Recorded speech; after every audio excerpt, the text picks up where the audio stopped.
اعوذ باللہ السمیع العلیم من الشیطان الرجیم من حمزہ ونفخہ ونفثہ۔ سورۃ البقرہ آیت نمبر 213۔ صحیح بخاری کے اندر ابن عباس رضی اللہ عنہ کی موقوفاً روایت ہے، اور قرآن بھی کہتا ہے کہ لوگ سارے کے سارے ایک امت تھے۔ ایک امت کا مطلب ہے کہ سب مسلمان تھے۔ آدم علیہ السلام کے بعد کوئی اختلاف نہیں کرتا تھا، نہ وہاں پر شرک تھا، نہ وہاں پر بدعت تھی، نہ وہاں پر کچھ اور تھا۔ بس اسلام تھا، توحید تھی، اتباع تھی۔ کوئی فرقہ واریت، کوئی اختلاف، کوئی آراء اور اپنی خواہشات، ان میں سے کچھ نہیں تھا۔ کتنا پیارا زمانہ تھا، ایک ہی تھے سب لوگ۔ اور یہ ایک صدی نہیں، دو نہیں، 10 نسلیں گزر گئیں، 10 قرن، 10 نسلیں گزر گئیں، لوگ اسی طرح تھے۔ پھر لوگوں کے اندر شرک پیدا ہوا، وہی یغوث، یعوق، ود، سواع، نصر، ان 5 نیک لوگوں کے انہوں نے مورتیاں بنا لی، اور یہاں سے شرک شروع ہو گیا۔ اللہ تعالیٰ نے پھر اس وقت نبی کو بھیجا جو سب سے پہلے رسول دنیا پر آئے، وہ نوح علیہ السلام ہے۔ کہتے ہیں نوح علیہ السلام کے بعد کچھ انبیاء، ادریس علیہ السلام یا اور 2 نبیوں کا ایک نبی اور ہیں، یہ ذکر کیا جاتا ہے، لیکن رسول جو ہیں سب سے پہلے وہ نوح علیہ السلام ہے۔ تو نوح علیہ السلام نے آ کر لوگوں کو توحید کی دعوت دی، ان کو بتایا، سمجھایا، اور اس کے بعد پھر اللہ تعالیٰ نے مسلسل نبی بھیجے۔ فبعث اللہ النبیین مبشرین ومنذرین، اللہ نے نبیوں کو بھیجا۔ نبیوں کے 2 کام تھے، ایک لوگوں کو خوشخبری دینا نیک اعمال کرنے پر، اور دوسرا لوگوں کو ڈرانا برے اعمال کرنے سے۔ ہر دعوت تب مکمل ہوتی ہے جب اس میں یہ 2 چیزیں پائی جائیں، لوگوں کو ڈرانا اور ان کو ساتھ ساتھ ترغیب دلانا۔ خالی ڈراوا یہ بھی مایوسی پیدا کرتا ہے، اور خالی فضائل بیان کرنا یہ بھی امیدیں پیدا کرتا ہے جو بغیر عمل کے ہوتی ہیں۔ تو دونوں چیزیں ملیں، ایمان خوف اور رجا کے درمیان ہوتا ہے، امید اور خوف، یہ دونوں چیزیں تبھی پوری ہوں گی، خوشخبری بھی ہو اور ڈراوا بھی ہو۔ اللہ تعالیٰ نے نبی بھیجے، وَأَنزَلَ مَعَهُمُ الْكِتَابَ، اور ان کے ساتھ کتاب اتاری۔ کتاب تو ہر نبی کے ساتھ نہیں اتری، لیکن جن نبیوں کے ساتھ اتری، جب تک اگلی کتاب نہیں آئی اس کے بعد آنے والے سبھی نبیوں کی وہی کتاب ہوتی تھی۔ مثلا تورات اتری، یہ ایک مرکزی کتاب تھی، جتنے بنی اسرائیل کے نبی آئے وہ سبھی تورات کے پابند تھے، حتیٰ کہ اس کے بعد زبور اتری۔ زبور میں کیا ہے؟ داؤد علیہ السلام پر جو زبور اتری اس میں فضائل ہیں، وہ احکام نہیں ہیں۔ احکام کی کتاب تورات ہی تھی، حتیٰ کہ اس کے بعد عیسیٰ علیہ السلام آئے، عیسیٰ علیہ السلام انجیل لے کر آئے۔ انجیل کے اندر بھی تورات کو نسخ نہیں کیا گیا، بلکہ انجیل میں بھی فضائل ہیں۔ ہاں چند احکامات تھے کہ جن کو اللہ تعالیٰ نے منسوخ کیا انجیل کے اندر، باقی انجیل کی بھی اصل کتاب تورات ہی ہے۔ اسی لیے عیسائی جب بھی اس کتاب کو چھاپتے ہیں تو وہ تورات اور انجیل دونوں چھاپتے ہیں، کیونکہ خالی انجیل چھاپنے سے مکمل ہی نہیں ہوتا کام، تو وہ اس کو لکھتے ہیں عہد نامہ قدیم، اور انجیل کے اوپر لکھتے ہیں عہد نامہ جدید، یہ دونوں چھاپتے ہیں۔ تو ہر نبی کو اللہ تعالیٰ نے یا تو کسی پہلے آنے والی کتاب کا پابند کیا، یا اس کے اوپر اللہ تعالیٰ نے کتاب اتاری، کوئی نبی کتاب کے بغیر نہیں رہا۔ وَأَنزَلَ مَعَهُمُ الْكِتَابَ، اور اللہ نے ان کے ساتھ کتاب کو اتارا، بالحق، حق کے ساتھ۔ حق کے 2 مطلب ہیں۔ نمبر 1، وہ کتاب اللہ نے جو اتاری اس کا اتارنا حق تھا، جس پر اتاری اس پر ہی اتارنا حق تھا، اور اس میں جو کچھ بیان کیا تھا وہ حق تھا، نہ اس میں کوئی مبالغہ، نہ اس میں کچھ اضافہ، نہ اس میں کچھ کمی، حق عین حق تھا وہ۔ یہ کیوں اتاری اللہ نے کتاب؟ لِيَحْكُمَ بَيْنَ النَّاسِ، تاکہ وہ لوگوں کے درمیان فیصلہ کرے۔ یہ ہے اللہ کی کتابیں اتارنے کا اصل مقصد، کہ لوگوں میں فیصلے کیے جائیں۔ ہم نے قرآن کو رکھا بیٹیوں کے سروں پر رکھنے کے لیے شادی کے موقع پر، یا قسم اٹھانی ہو تو قرآن نکال لاؤ، یا برکت کے طور پہ نئی دکان بنائی ہے تو چلو حفاظ کو بلا کر سپارے پڑھا لو، نیا گھر بنایا تو اس میں قرآن بھی رکھ لو برکت کے لیے اور لوگوں سے پڑھا لو، یا زیادہ سے زیادہ ہم اپنے بچے کو حافظ بنا لیتے ہیں۔ ہم میں جو بڑا نیک اور متقی انسان شمار کیا جاتا ہے وہ ہوتا ہے کہ جو قرآن مجید کو اچھی طرح پڑھ لیتا ہے۔ کوئی کہتا ہے میں قرآن اتنے ہفتوں میں اتنے دنوں میں ختم کرتا ہوں، کوئی کہتا ہے میں اتنے قرآن پڑھتا ہوں، میرے سارے بچے حفظ کر گئے۔ اور اس سے ایک اوپر کا درجہ وہ کیا ہے؟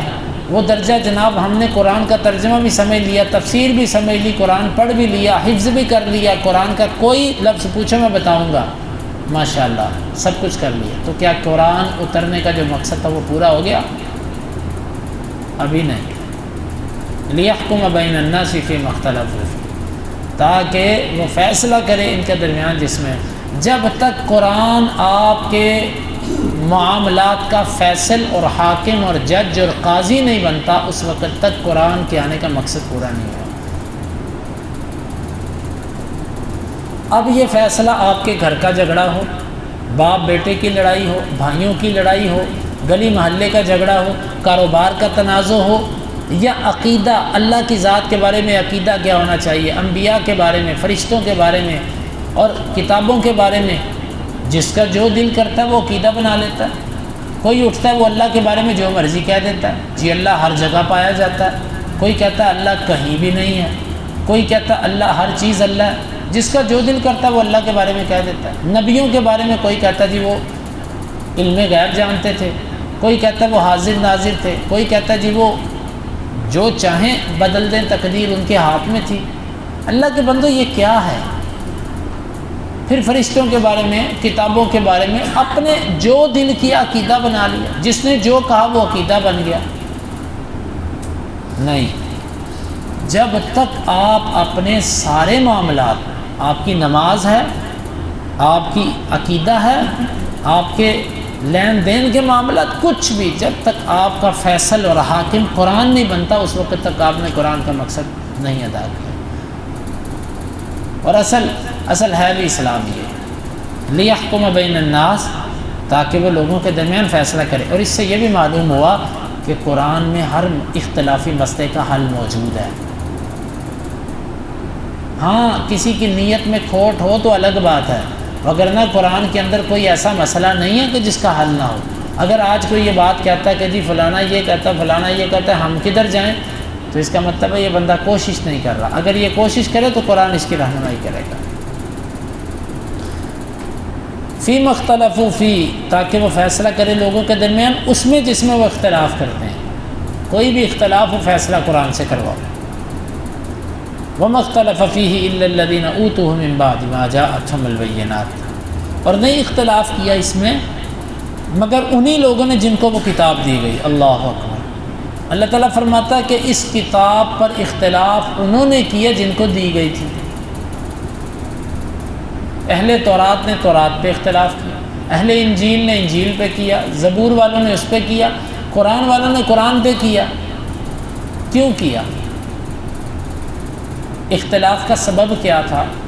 کیا اللہ کی کتابوں میں کوئی ایسی بات تھی کہ کسی کو کچھ سمجھ آ جاتی، کسی کو کچھ، اور دونوں دو گروہ بن جاتے اور لڑنا شروع کر دیتے؟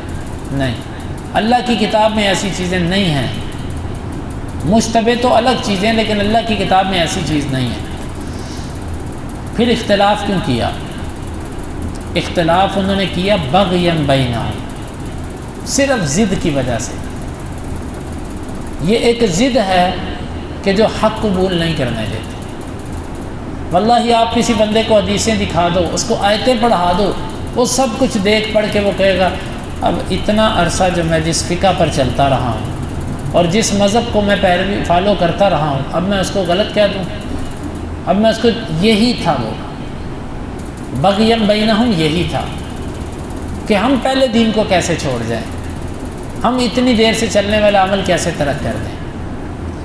اللہ تعالیٰ فرماتا ہے کہ انہوں نے حق کے آنے کے بعد اختلاف کیا، اور اختلاف کا سبب صرف ان کی سرکشی اور بغاوت تھی، اور کچھ نہیں تھا۔ فَهَدَى اللَّهُ الَّذِينَ آمَنُوا لِمَا اخْتَلَفُوا فِيهِ مِنَ الْحَقِّ بِإِذْنِهِ۔ اللہ نے ایسی جب اختلاف ہوتا ہے اللہ ایمان والوں کو ہدایت دیتا ہے۔ یہ بات سمجھیے گا، جب اختلاف ہوتا ہے نا لوگوں کے درمیان، کچھ لوگ ایسے ہوتے ہیں جو کہتے ہیں جی ہم کدھر جائیں، اور کچھ لوگ ایسے ہوتے ہیں وہ ایمان والے ہوتے ہیں، اللہ ان کو سیدھا رستہ سمجھا دیتا ہے۔ اور جو شکی ہوتا ہے نا، اور جو قرآن سے تعلق جس کا نہیں ہوتا، وہ حیران ہو کے کھڑا ہو جاتا ہے، کہتا ہے جی میں کس کی مانوں، اس کی مانوں کہ اس کی مانوں۔ اللہ تعالیٰ نے قرآن میں فرمایا فَهَدَى اللَّهُ الَّذِينَ آمَنُوا، اللہ نے ایمان والوں کو ہدایت دی۔ اس کا مطلب ہے کہ اختلاف کے وقت ایمان ہی سلامتی کا باعث ہے۔ کس چیز میں ہدایت دی؟ لِمَا اخْتَلَفُوا فِيهِ مِنَ الْحَقِّ بِإِذْنِهِ، جس میں انہوں نے اختلاف کیا تھا اس میں جو حق تھا اللہ نے اس کی ان کو ہدایت دی، اور یہ ہدایت اس نے اپنے حکم سے دی۔ صحیح مسلم کی حدیث ہے، اللہ کے نبی صلی اللہ علیہ وسلم امام الہدات ہونے کے باوجود، ہدایت کے امام ہونے کے باوجود، ہدایت لے کر آنے والے تھے۔ آپ تہجد کی نماز کے لیے کھڑے ہوتے تو دعائے استفتاح میں یہ پڑھتے اللہم رب جبریل و میکائیل و اسرافیل فاطر السماوات والارض۔ لمبی دعا ہے، اس کے آخر میں ہے اہدنی لما اختلف فیہ من الحق باذنک انک تہدی من تشاء الی صراط مستقیم۔ اللہ جس میں لوگ اختلاف کرتے ہیں نا، اس میں جو حق ہے مجھے اس کی رہنمائی کر دے۔ گویا کہ اللہ کے نبی صلی اللہ علیہ وسلم ہمیں تعلیم دے کر گئے کہ ہر وقت اللہ سے حق مانگو۔ ہم ایک مسئلے میں حق کے تھوڑے محتاج ہیں، ہم تو ایک ایک قدم پر حق کے محتاج ہیں۔ انسان اپنی زندگی میں ایک دن میں آپ کتنے سینکڑوں فیصلے کرتے ہیں، یہ کام کرو یہ نہ کرو، یہ آپ کا فیصلہ ہے۔ اب اس فیصلے میں حق کیا ہے؟ آپ محتاج ہیں اللہ کے۔ فیصلے کا مطلب دو فریقوں میں فیصلہ خالی تھوڑی ہے۔ آپ اپنی ذات کے کتنے فیصلے روزانہ کرتے ہیں، یار یہ کام کرنا ہے یہ نہیں کرنا، یہ فیصلہ ہے۔ جو اللہ سے ہدایت مانگتا ہے اللہ تعالیٰ اس کو اس کے ہر قسم کے فیصلے میں حق کی رہنمائی کرتا ہے۔ واللہ یہدی من یشاء الی صراط مستقیم، اور اللہ تعالیٰ جسے چاہتا ہے اسے ہی سیدھے رستے کی طرف رہنمائی کرتا ہے، اور وہ کسے کرتا ہے؟ جس کے اندر ایمان ہوتا ہے اور وہ اللہ تعالیٰ سے سیدھا رستہ مانگتا ہے۔ اللہ رب العالمین سے دعا ہے اللہ تعالیٰ ہمیں اس آیت کو سمجھنے کی اور عمل کی توفیق عطا فرمائے۔